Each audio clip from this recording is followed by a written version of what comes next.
Puneet Kumar, welcome.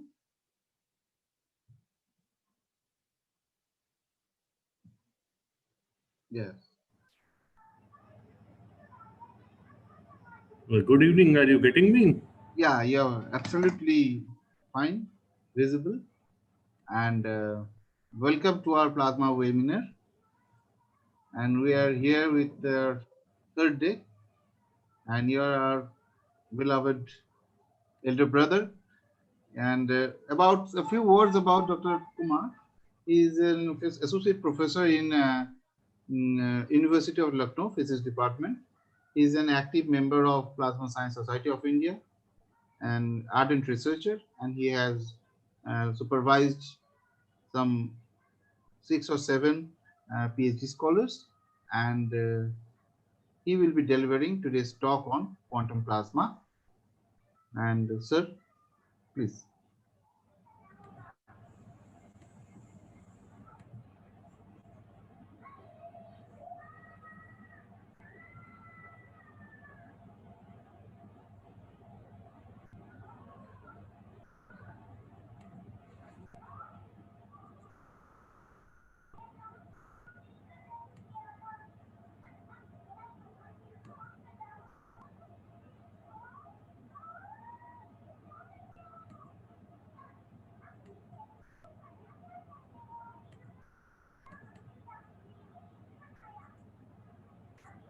Okay. So today I will be talking about quantum plasma. And as we have been told that I am Dr. Puneet Kumar from the Department of Physics, University of Lucknow. And this is my department. This is about, the building is about 150 years old. And we have two blocks in the department. This is the old block that you saw, and this is the new block. So, uh, if you know about plasma physics, you must have an idea about the density and the temperature ranges of plasma, different kinds of plasmas that are available in nature and in labs. So, what we have heard of till now was a density of 10 to the power 25 or 26, that is solid state plasma. But a density above that, like 10 to power 30 and 10 to power 35, those orders were not achievable and not studied. So now we are into that. We are dealing with the densities starting from 10 to the power 30 and going upwards. All these higher densities need quantum mechanics to support them. So, how today's talk will be concentrated, how theoretically we deal with the this kind of plasma, this very high density plasma. And we will start with the applications of these plasmas, where in nature do these kind of plasmas occur, and what is the theory developed to deal with this. Basically, quantum plasma, like any kind of plasma, the quantum plasma can also be divided into high density, small sizes, ultra small sizes, and big.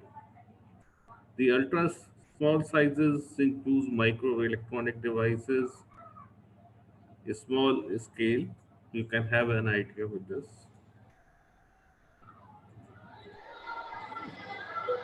The applications of the quantum plasmas are the nanoscale systems. Nanoscale we mean that of the order of 10 to power minus 9. Quantum wells, ultra cold plasmas, laser fusion plasmas, and laser fusion plasmas we mean inertial confinement. Next generation high intensity light sources and plasmonic devices. These high intensity light sources means the compression based sources, ultra small electronic devices, nanowires, quantum diodes, biophotonics, astrophysical environments such as white dwarfs, neutron stars, etc., laser produced plasmas, and other metal clusters, thin metal films, spintronics, nanotubes, quantum X-ray free electron lasers, etc. As you go through these, you can see that major of these are small plasmas. That is why this quantum plasma is also called nanoplasmonics.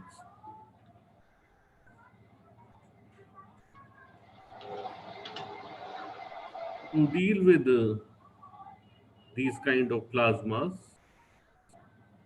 we have this QFT, relativistic quantum mechanics, lowest order relativistic quantum mechanics, and non-relativistic quantum mechanics.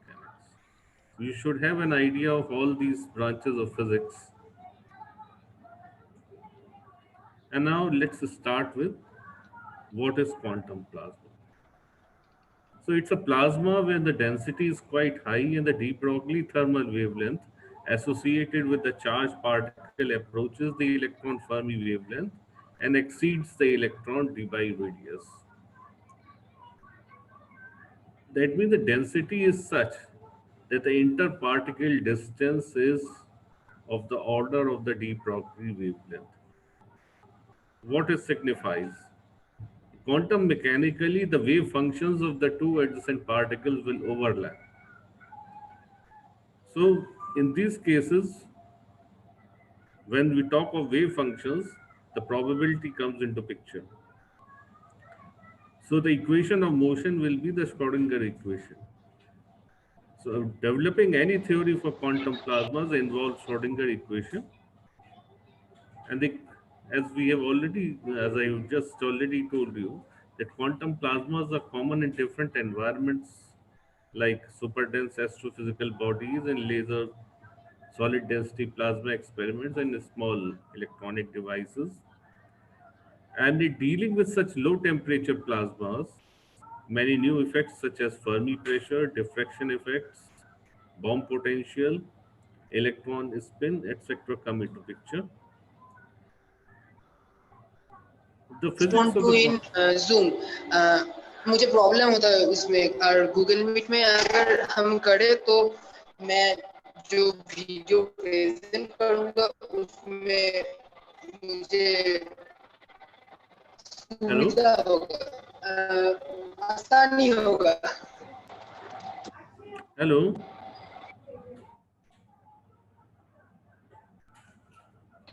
yeah. The physics of quantum plasma involves that it is low temperature, high density plasmas, and we have started studies into this regime because of the availability of the femtosecond and attosecond laser pulses. Because the frequency is quite high, so we need a high frequency laser pulse to propagate through. And we need to consider the quantum degeneracy effects. The temperature is comparable or lower than the Fermi electron temperature. So the statistics is the Fermi Dirac statistics, and the particle distribution obeys the Fermi Dirac statistics. Since the temperature is below the Fermi temperature, the Fermi temperature is given by this TF, and the corresponding Fermi energy is given by this expression. So when the temperature approaches the Fermi electron temperature, the electron distribution function changes from Maxwell-Boltzmann to Fermi distribution, and the Fermi wavelength is defined as lambda f, and the Fermi velocity is this is the Fermi electron velocity. In order to associate a meaning to the expression low temperature, it is important to compare the thermal and interaction energies of the system. There's a coupling parameter can be defined, which is the ratio between the thermal and the binding energies. So this is the ratio, and we call this parameter as the coupling parameter. So for quantum plasma, if it is less than 1, it is defined as sigma q. And the degeneracy parameter decides whether the employment of Fermi-Dirac statistics is unavoidable or not. The Pauli blocking reduces the electron-electron and the electron-ion collision rates. There are 2-3 models which have been proposed to deal with the quantum plasma systems, but the most popular is the quantum hydrodynamic model, and it is a set of equations describing the transport of charge, momentum, and energy of the electrons. And it is preferred because it uses the macroscopic variables directly. So the ease of using the macroscopic variables make this model very popular.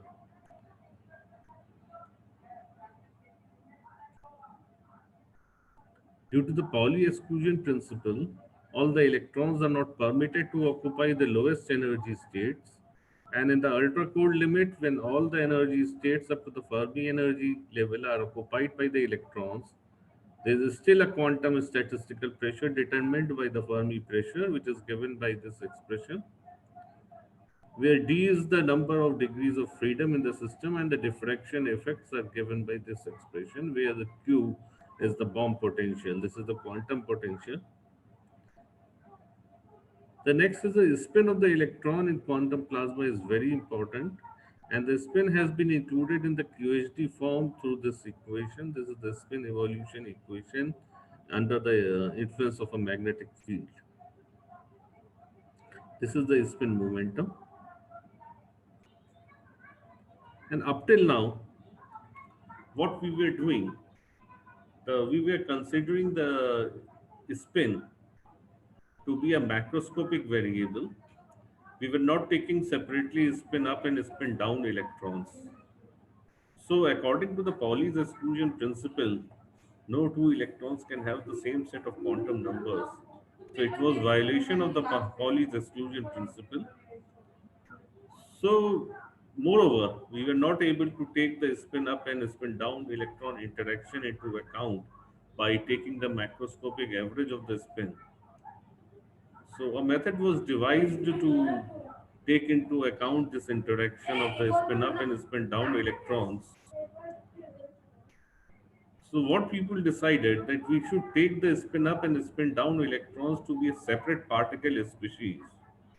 That means the equations of motion of both the type of electrons, the spin up and spin down, should be treated separately and should be coupled to get the dispersion.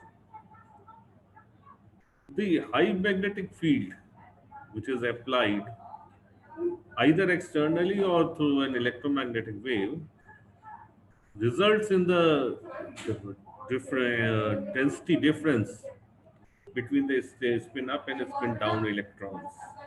And this density difference creates a spin polarization, which has resulted in a formation of a new wave, the spin electron acoustic wave. So the mechanism of this wave we will be studying right now. So if a magnetic field is applied in this direction, the spin up electrons will be aligned in the direction of the magnetic field, and the spin down will be aligned in the direction opposite to the magnetic field. The spinor wave function is given by psi. The probability density to find the particle at a point with a spin up is the square of the wave function, and the spin down is the square of the downward wave function. And the corresponding probability density is given by the wave function multiplied by its complex conjugate. And the total density is the sum of the density of electrons with a spin up and the density of electrons with a spin down. These are the Pauli's matrices. And the Pauli's equation is given as this one. So finally, after mathematical calculations, we arrive at a Euler equation. These are the Lorentz force terms. These are the force terms generated by the presence of the electric and the magnetic fields. This is the force due to the Fermi pressure. This is the force due to the bomb potential. And this is the force due to the spin magnetic moment of the electron. This alpha subscript signifies the species of the electron, and it has two values, either up or down. It is up for the spin up electrons and down for the spin down electrons. The Fermi pressure for the corresponding electron species is given by P alpha, and the Fermi velocity of the corresponding species is given by Vf. The continuity equation is given, and the density of spin up and spin down should be treated separately. Similarly, the angular momentum is treated separately for the spin up and spin down electrons. Now, when an electromagnetic wave is made incident on the system, there is a perturbation in the density. Before the perturbation, we assume that the total density of the electrons is the sum of the density of the spin up and the spin down electrons. This is the external magnetic field that we have applied. And initially we assume that all the electrons that are at rest, whether it is a spin up or a spin down, and the spin and angular momentum initially is zero of both kinds of electrons in all the directions. These are the perturbations induced by the application of the corresponding fields. This is the well-known Maxwell wave equation, and this is the current density. The current density is a summation of two terms, the conventional current density and the magnetization current density. And after some straightforward calculations, we derived the dispersion equations. This is the longitudinal dispersion, and this is the transverse dispersion equation. Longitudinal dispersion is like similar as the previous cases of basic quantum plasmas, and the transverse, there is a new wave created. This is called the spin electron acoustic wave. Where omega alpha square is the Langmuir frequency and the q is the quantum term, v is the Fermi velocity, and this comes from the bomb potential. In case of oblique propagation, that means the incident electromagnetic wave is coming at a certain angle theta. Then in that case, the dispersion relation is this, and the longitudinal dispersion gives us two waves, the Langmuir wave and the triple piece gold wave. And after this basic analysis, we arrive at some conclusions that this is spin polarization. Spin polarization is the density of the difference in the density of the spin up and spin down electrons normalized by the total electron density. So the spin polarization increases the Fermi pressure, and this is about 1.6 times that for an unpolarized electrons. The contribution of spin polarization and the quantum effects become important at high external magnetic field. At parallel and oblique propagation, we have both the new waves existing with the spin electron acoustic wave and the triple piece gold. So these are some of the new phenomena that we get by treating the electrons spin up and spin down electrons separately and coupling them to see their interaction. I will be presenting some of the basic studies that we have performed, taking into account the spin polarization. So the first one is the electron hole instability. The semiconductors are treated similar to the gaseous plasmas because of higher values of dielectric response function. The semiconductors obey the levitation of degenerate when high density of the semiconductors carriers are generated due to higher impurity densities. Quantum effects are important to understand the electrostatic and electromagnetic models in semiconductor plasma. Electron exchange correlation effects become significant for high density and low temperature plasma. The spin characteristics of Fermi species could give rise to the exchange and the correlation potentials. Moving electrons resonate with the atoms or loss of dielectric energy associated with the electric field of moving electrons. The external radiation having kinetic energy produces dielectric displacement and gives the wide spectrum of frequency. As a result, the oscillatory electrons and holes of the medium are excited to generate waves at various time scales associated with the gyrofrequency of the electrons and holes.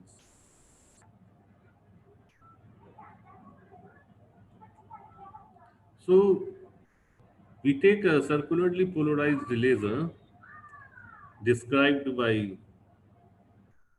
the electric field and there will be corresponding magnetic field, and the oscillations of the electric field will be x and z directions, and the magnetic field for magnetization of the plasma is applied in the z direction. The Euler equation is the same as we discussed before. This is the Coulomb interaction term, which was not there in the previous case. This is the spin governing equation, the continuity equation, and these are the Maxwell's equation.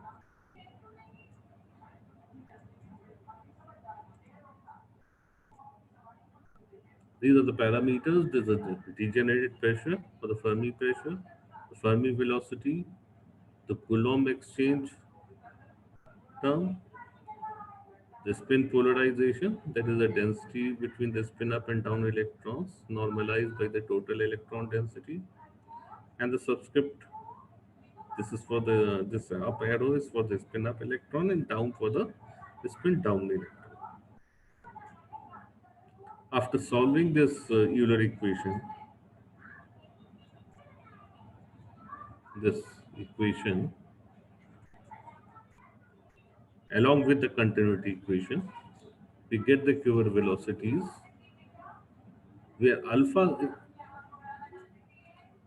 denotes the spin up and spin down electrons, and J denotes the whether the particle is electron or hole. Omega star is the Doppler upshift frequency. Capital omega is the cyclotron frequency, and these are the quantum terms. After putting this pure velocity into the continuity equation, we get the electron densities. The perturbed electron density is the dielectric susceptibility for the electrons, holes, and the beam is obtained like this. And this is the oscillation frequency of the beam electrons. This is the plasma electron frequency, and this is the hole. So these are the susceptibilities of the electron, beam, and hole. This is the beam electron. The dispersion of the electrostatic mode in the semiconductor plasma is given by this equation, where these are the respective terms that have been assumed. And these are the variations. This is the growth rate. So what we see, this is eta 0. That means without a spin polarization.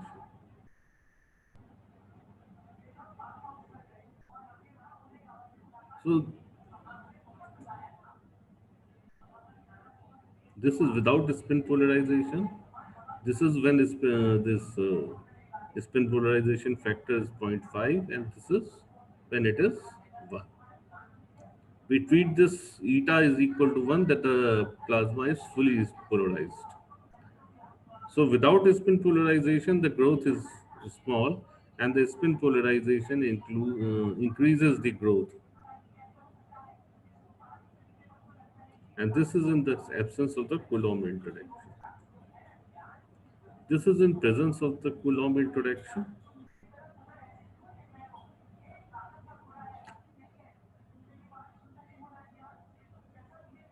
The Coulomb interaction, the minimum is the case when the spin polarization have a medium value.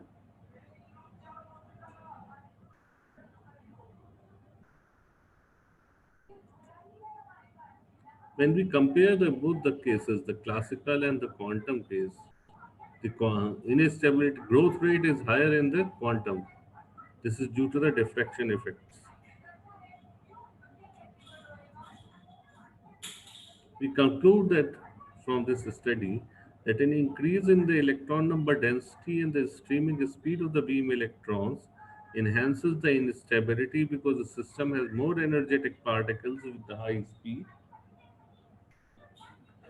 The instability is about 12.8% more in presence of the Coulomb exchange interaction than in the absence of the Coulomb exchange interaction.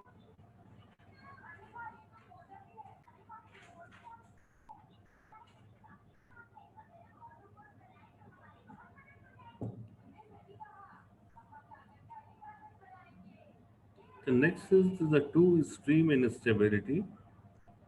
Here also we take a circularly polarized laser with the electric and magnetic fields defined by these equations, and the external magnetic field for magnetization of the plasma is given by this. And at equilibrium, like in the previous case, we assume that all kinds of electrons and all the particles of the plasma are at rest. And when the electromagnetic wave comes, there is a perturbation. And now all the perturbed quantities may be defined as the addition of the zeroth and the perturbed order terms. Here, of course, the perturbed term will be quite small in magnitude as compared to the unperturbed value.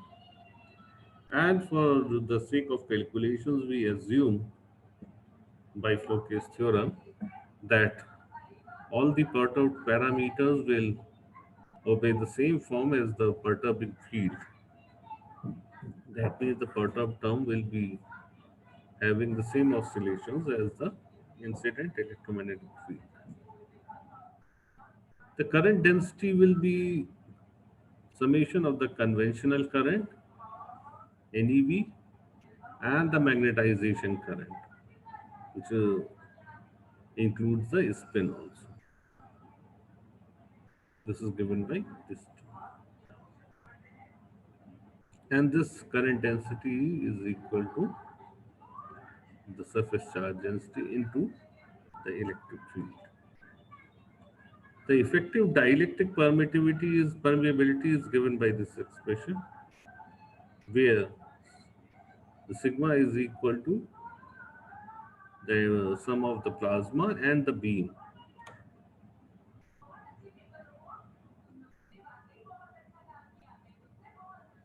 This is the wave equation. And after coupling, we arrive at the dispersion equation in the matrix form, where the elements are given by this equation, and these are the elements of the matrix, and these are the values. The omega c is the cyclotron frequency. The longitudinal dispersion relation for beam plasma instability is found to be this one. These are the various quantities substituted here.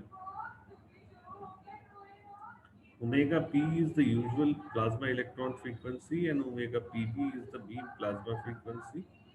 And eta, like I told earlier, is the spin polarization.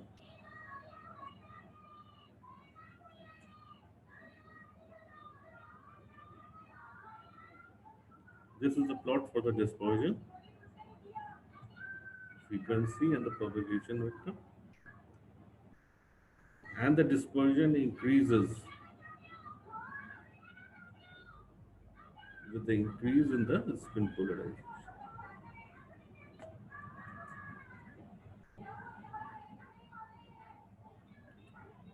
Here,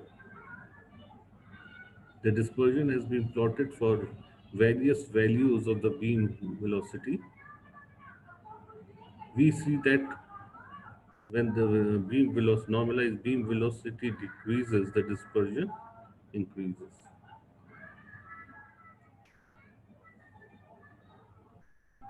This is the growth rate.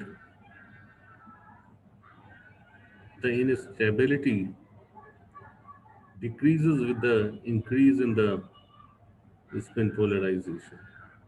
So this is why the spin polarization suppresses the instability, which is quite advantageous for us. This is the variation of growth for different values of the beam velocity, and it is seen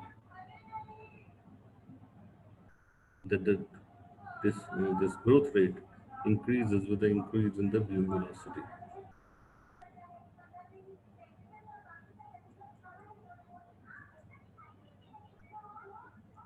So this is the growth rate.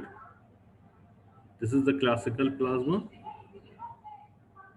This is the plasma spin polarized quantum plasma, and this is the quantum plasma with a average spin value. So the growth rate is highest for the classical. It decreases, and the value of the growth rate for the spin polarization falls in between the classical and the quantum value. So what we deduce is that the spin polarization decreases the growth rate of the instability and shift the threshold of instability as well as its termination point towards higher values. Since for fixed value of equilibrium number density, the polarization would increase with magnetic field, which means that the magnetic field reduces the growth of instability. The growth of the instability increases with the electron streaming speed, and wave number at which instability terminates also increases. Increasing the streaming speed of electron transfer more energy to the wave through plasma medium, which leads to enhanced growth rate in spin polarized plasma. Growth rate of instability with the spin polarized model is larger than near about 14% to that of the QHD model, but near about 17% is smaller than the classical case.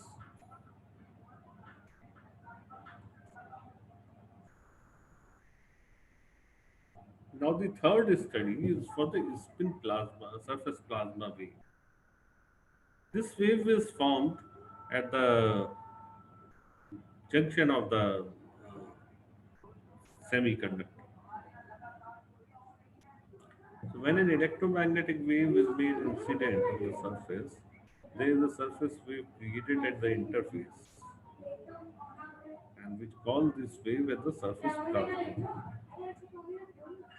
This is the schematic diagram.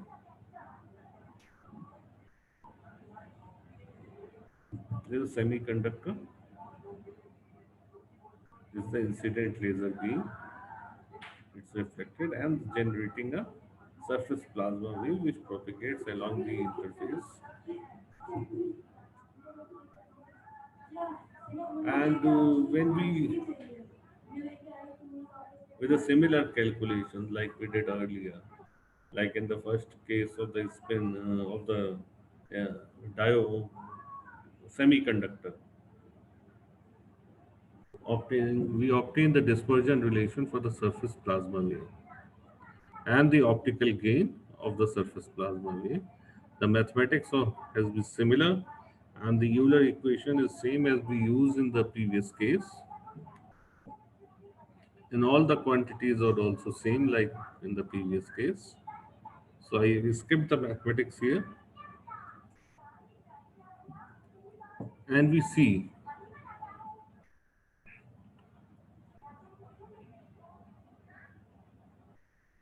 This is the graph between the frequency and the propagation vector. In quantum case, the propagation vector it increases with the frequency in both the cases, but the rate is much higher in quantum case. The growth rate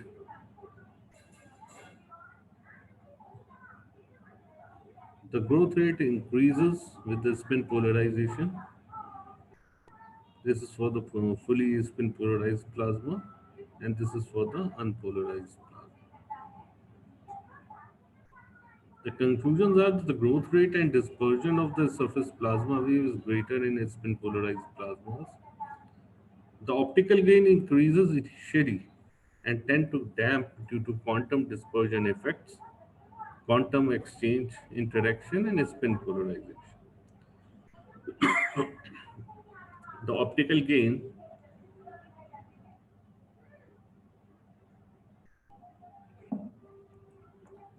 gain of surface plasma wave in classical plasma is about 19% more than in the quantum plasma in presence of the magnetic field. This result may be important for the ultra small electronic devices or solid density plasmas, nonlinear phenomena, and instabilities of the surface plasma wave. So, this was to give him an idea of how we consider the spin polarization into account and in what way it contributes to the instabilities, to various instabilities in plasma. Some of the instabilities are increased and some are suppressed depending on the circle initial conditions.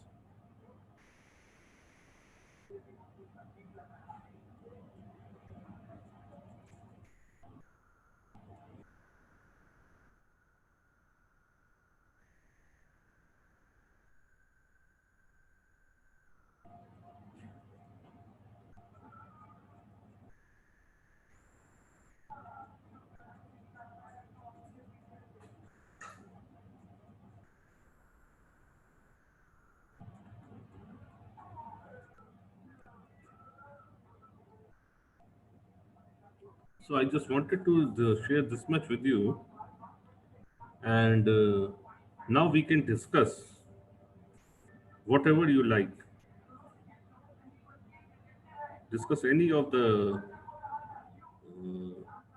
topic dealing with quantum plasmas, whether it's not spin polarized or spin polarized. Well, thank you, Dr. Kumar. We have Nimi Mantani. She has asked, sir, can you elaborate the difference between conventional current density and magnetization current density?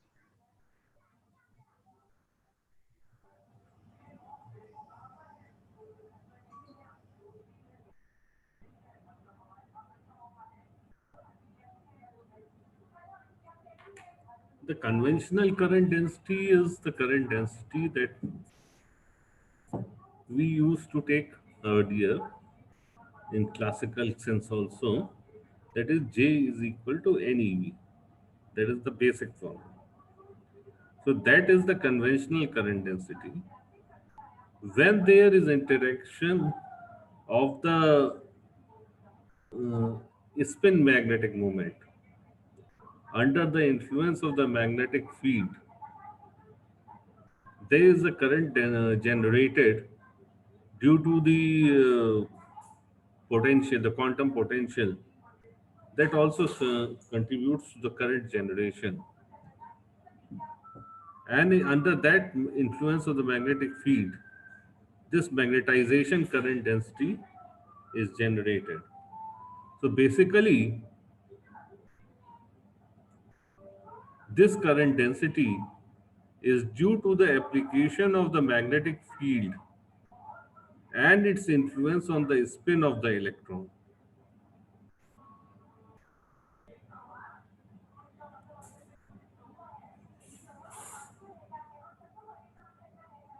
Hello, are you getting me? I think their query has been And there's a appreciation from Egypt. Nora said, "Sir, nice presentation. Thank you, and thank you on my behalf as well." And sir, we have a question that is the quantum plasma that we are doing, including the bomb potential term. So there are critics who say that quantum plasma at that point of time, this hydrodynamic model as presented by Haas or Manfredi or whoever it is, and we are doing this theory. So is it a valid theory or is it just a mathematical exercise? So it's your personal choice, sir. You can just prefer to skip it, but it's a question that we have been finding over the internet that people are skeptic about it, but there are a lot of publications in this regard, sir. Yeah, people are asking such questions. Actually, this is a model developed to ease the calculations. Like I said in the starting, that involves it in this model involves the direct use of the macroscopic variables. So this is an approach that we can take the macroscopic variables like we used to take in the classical plasma. We can take the similar macroscopic values here also, variables here also.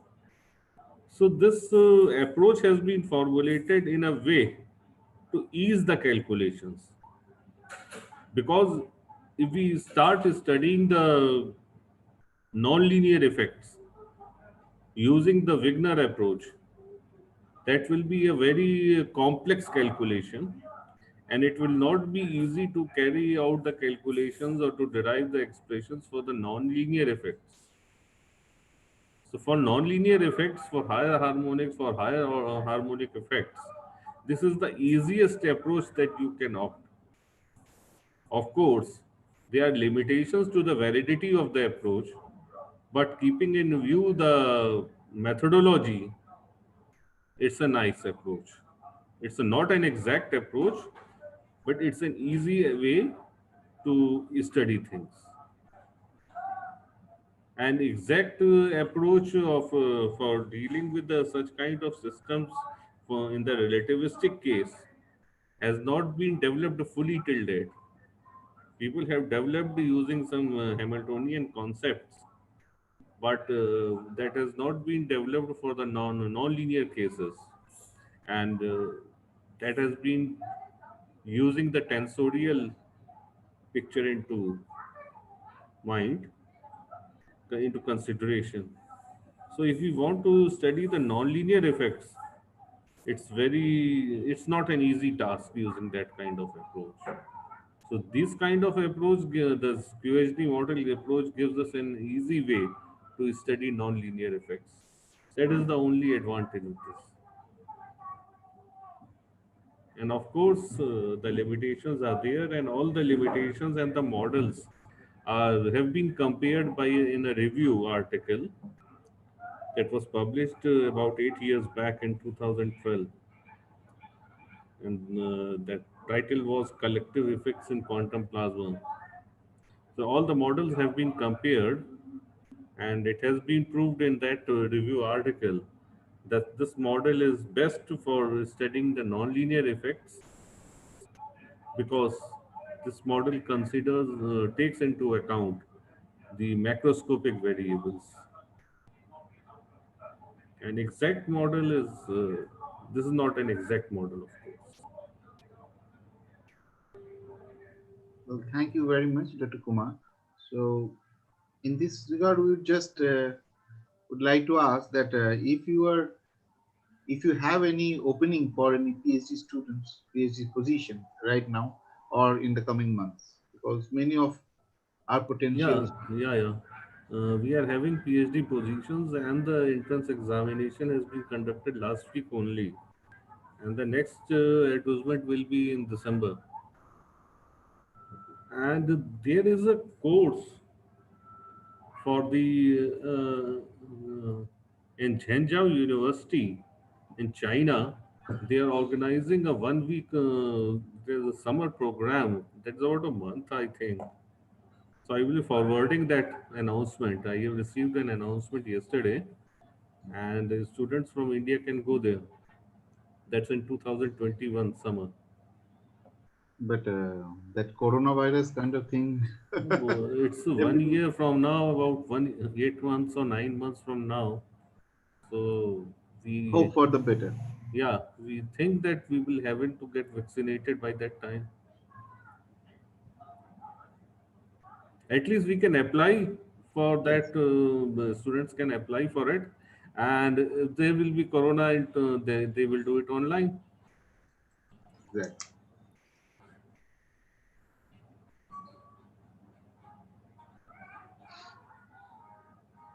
Any more questions? Please put in your YouTube chat.